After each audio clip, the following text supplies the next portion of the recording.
Mao kani ang unang Korinto 6:18-20. Busa likayi ang kalaw-ayan.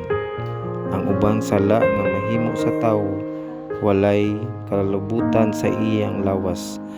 Apan ang tawo nga makihilawason makasala batok sa iyang kaugalingong lawas.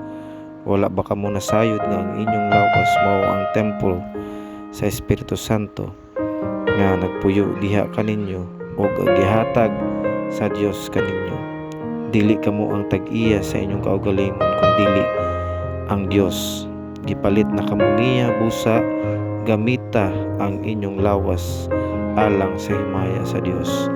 So mo ni mga igsoon nga this the kuan sa scripture sa Bible nga sa about sa pornography.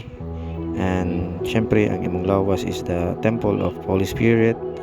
So di gid angay gid nga ato siyang hugaw-hugawan, kay even sa imong mind o sa imong kuan nga gating ka about mga lalaway nga mga butang is dili siya acceptable dito sa langit. Di siya acceptable ka sa atong Ginoo, no? So mo na mga igsoon, ako lang balikon na dili na kita ang tag-iya sa atong lawas kundi ang Dios na.